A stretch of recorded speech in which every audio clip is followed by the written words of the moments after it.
तो जय हिंद स्टूडेंट, हम फिर आपके लिए लेकर के आ चुके हैं कक्षा 10 की विज्ञान। कक्षा 10 की ये क्या है? विज्ञान है। अब इस विज्ञान में हमारा पहला चैप्टर है। पहला चैप्टर का नाम है रासायनिक अभिक्रिया एवं समीकरण।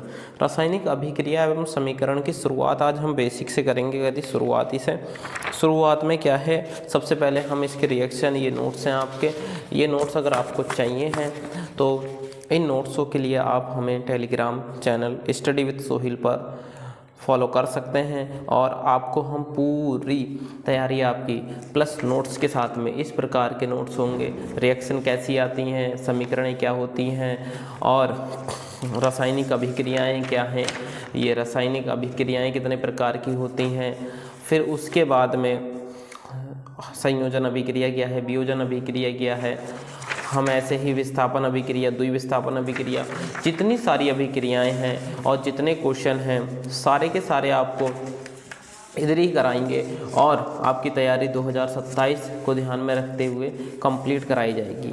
लेकिन आप लोगों से ये अनुरोध रहेगा, आप study with Sohil centre YouTube channel को ज़्यादा से ज़्यादा लाइक सब्सक्राइब करें और अपनी तैयारी को बढ़िया तरीके से करें। ये जो है आपका हमारा आज जो विज्ञान का फर्स्ट चैप्टर है, विज्ञान का फर्स्ट चैप्टर है, इस चैप्टर का नाम है रासायनिक अभिक्रिया एवं समीकरण। अब देखिए, सबसे पहले शुरुआत इस रासायनिक अभिक्रिया एवं समीकरण की कहाँ से होती है। रासायनिक अभिक्रिया एवं समीकरण की शुरुआत होती है, हमारा पहला टॉपिक है इसमें, संतुलित रासायनिक समीकरण क्या है। मतलब संतुलित रासायनिक समीकरण क्या है। हम सबसे पहले संतुलित रासायनिक समीकरण, ये कीवर्ड लिखे हुए हैं संतुलित रासायनिक समीकरण के। जैसे क्या है, ऐसी रासायनिक अभिक्रिया जिसमें अभिकारकों और उत्पादों के बीच परमाणुओं की संख्या समान होती है।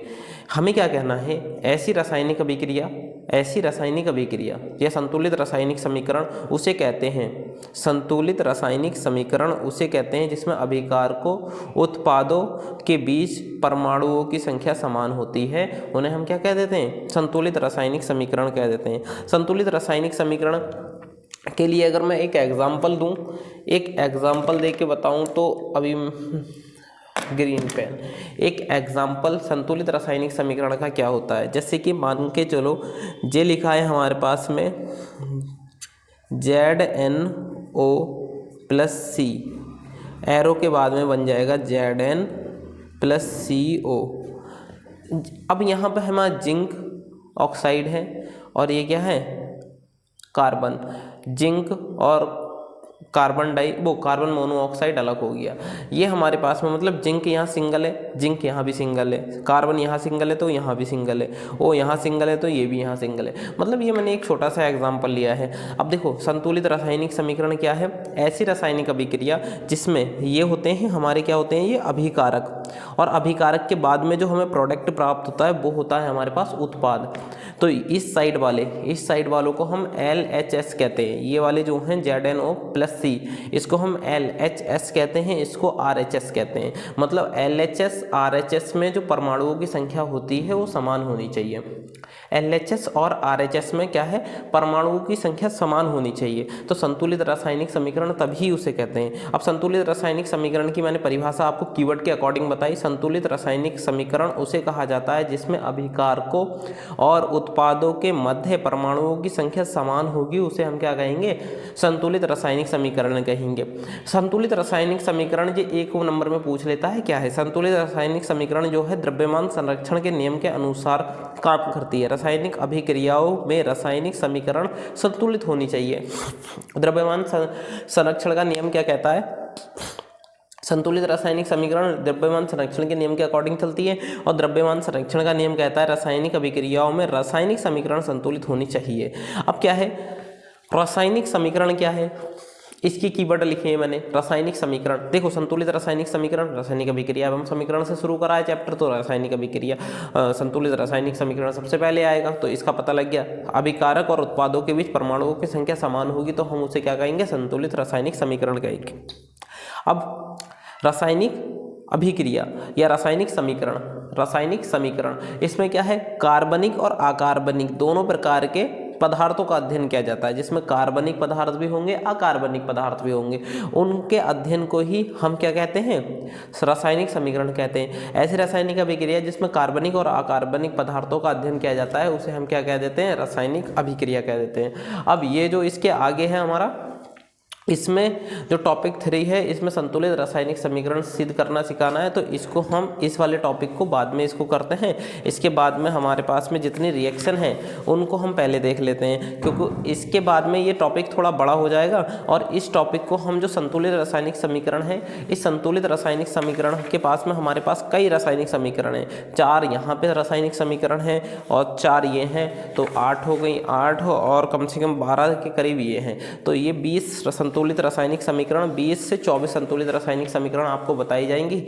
और ये 20 से 24 संतुलित रासायनिक समीकरण आपको बढ़िया तरीके से समझाई जाएंगी। इसमें से आपके बोर्ड एग्जाम में हर साल लगभग 3 नंबर की संतुलित रासायनिक समीकरण पूछ लेता है। अब हमारे पास जो टॉपिक है वो है रासायनिक अभिक्रिया, क्योंकि हमारा चैप्टर का नाम क्या है, रासायनिक अभिक्रिया एवं समीकरण। तो संतुलित रासायनिक समीकरण हमने पढ़ लिया और रासायनिक अभिक्रिया पढ़ लिया, रासायनिक समीकरण पढ़ लिया। अब हम पढ़ेंगे अभिक्रियाओं के प्रकार। अभिक्रियाओं के प्रकार कितने प्रकार के होते हैं? अभिक्रियाएं निम्न 5 प्रकार की होती हैं। ये जैसे नोट्स हैं आपको एज इट इज उतार लेने हैं। ये नोट्स आपके कोई ख़राब नहीं है, ये नोट्स आपके बहुत बढ़िया हैं। इनको एज इट इज उतारना है और अपनी तैयारी को करते हुए चलना है। देखिए इसमें क्या है, अब देखिए संतुलित अभिक्रियाओं के प्रकार। अभिक्रियाएं निम्न 4 प्रकार की होती हैं। पहला होता है रासायनिक अभिक्रिया, या इसे पहला होता है संयोजन अभिक्रिया, या इसे संयुक्त अभिक्रिया कहते हैं। पहला संयोजन या संयुक्त अभिक्रिया होती है, दूसरी वियोजन या अपघटन अभिक्रिया होती है, तीसरी विस्थापन अभिक्रिया होती है, चौथी द्विविस्थापन अभिक्रिया होती है, और 5वीं होती है उपचयन या अपचयन अभिक्रिया। इसी को ही बोल देते हैं रेडॉक्स अभिक्रिया। 5वीं होती है उपचयन या अपचयन, इसको ही बोलते हैं क्या, रेडॉक्स अभिक्रिया। अब सबसे पहले हम आ जाते हैं संयोजन अभिक्रिया पर। संयोजन अभिक्रिया पर, अब ऐसी रासायनिक अभिक्रिया होती है जिसके अंतर्गत 2 या 2 से अधिक अभिकारक मिलकर किसी एकल उत्पाद का निर्माण कर देते हैं। मतलब किसी एक उत्पाद का निर्माण करेंगे, उसे संयोजन अभिक्रिया कहेंगे। अब रिएक्शन से देखो, ऐसी रासायनिक अभिक्रिया जिसमें 2 पदार्थ मिले, किसी एक उत्पाद का निर्माण किया, उसे संयोजन अभिक्रिया कहेंगे। इसकी उल्टी क्या है, ऐसी, अब वियोजन अभिक्रिया इसकी उल्टी है, जिसमें एक पदार्थ होता है और 2 या 2 से अधिक पदार्थों का निर्माण करता है, उसे हम क्या कह देते हैं, वियोजन अभिक्रिया। देखिए वियोजन अभिक्रिया ये लिखी है, ऐसी रासायनिक अभिक्रिया जिसके अंतर्गत एक यौगिक टूटकर 2 या 2 से अधिक उत्पादों का निर्माण करता है, उसे वियोजन अभिक्रिया कहते हैं। जैसे 2MgO, तो इसके बाद क्या बना 2Mg + O2, मतलब मैग्नीशियम और ऑक्सीजन। अब यहाँ पर क्या है, मैग्नीशियम ऑक्सीजन मिलकर मैग्नीशियम ऑक्साइड बना रहे हैं। तो ये हो गई हमारी क्या, संयोजन अभिक्रिया और वियोजन अभिक्रिया। इनकी ये परिभाषाएँ हैं और इनको आप बढ़िया तरीके से बोर्ड एग्जाम में याद करते हुए चलेंगे और बढ़िया तरीके से अपनी तैयारी को करते हुए चलेंगे। अब देखिए इसके बाद आता है हमारे पास में संयोजन के बाद में हमारे पास में एक और है विस्थापन अभिक्रिया। संयोजन के बाद में है, तीसरे नंबर की थी विस्थापन अभिक्रिया। अब विस्थापन में ऐसी अभिक्रिया होती है जिसमें कम क्रियाशील जो तत्व होते हैं, जो कम क्रियाशील तत्व होंगे वो अधिक क्रियाशील तत्व द्वारा हट जाएंगे साइड में। मतलब एक शक्तिशाली तत्व है और एक कमजोर तत्व है, तो शक्तिशाली जो तत्व होता है वो कमजोर तत्वों को साइड कर देता है, उसे ही विस्थापन अभिक्रिया कहते हैं। अब इसकी परिभाषा देख लेते हैं। परिभाषा क्या लिखी है, ऐसी अभिक्रिया जिसमें कम क्रियाशील तत्व अधिक क्रियाशील तत्व द्वारा विस्थापित हो जाता है। विस्थापित का मतलब होता है हट जाता है, साइड कर देना, विस्थापन अलग हटा देना। तो ऐसी रासायनिक अभिक्रिया जिसमें कम क्रियाशील तत्व अधिक क्रियाशील तत्व द्वारा विस्थापित हो जाता है, उसे हम क्या कहते हैं, विस्थापन अभिक्रिया कहते हैं। ठीक है, अब इसका जो वो है reaction Zn + CuSO4, ZnSO4 Cu side हो जाएगा। जिंक जो है क्रियाशील है तो Cu को हटा देता है और SO4 को अपने साथ ले लेता है। अब क्या है यहाँ पर द्विविस्थापन अभिक्रिया। अब द्विविस्थापन अभिक्रिया जो है, इसमें द्विविस्थापन अभिक्रिया में क्या कहेंगे, अब द्विविस्थापन अभिक्रिया में ऐसी अभिक्रिया होती है जिसके अंतर्गत आयनों का आदान प्रदान होता है। मतलब आयनों का आदान प्रदान, जैसे कि +- चिन्ह जो है इनका आदान प्रदान हो रहा है और इसके हिसाब से हम चल रहे हैं। N2SO4 है, BaCl2 है, तो अब क्या बना, 2NaCl बना और BaSO4 हमारे पास आ गया। ये हमारी रिएक्शन है और इसको हमने सॉल्व करा तो विस्थापन द्विविस्थापन अभिक्रिया हो गई।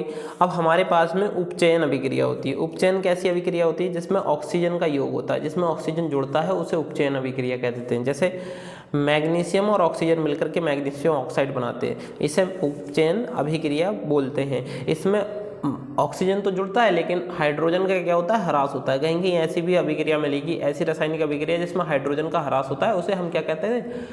उपचयन अभिक्रिया कहते हैं। ये इस तरीके से भी मिल जाएगी लिखे हुए, लेकिन यहाँ पर हमने जो लिखी है ऐसी रासायनिक अभिक्रिया होती है जिसके अंतर्गत ऑक्सीजन का योग होता है, उसे हम क्या कहते हैं? उपचयन अभिक्रिया। अपचयन ऐसी अभिक्रिया होती है जिसमें ऑक्सीजन का ह्रास या कमी होती है, उसे क्या कह देते हैं?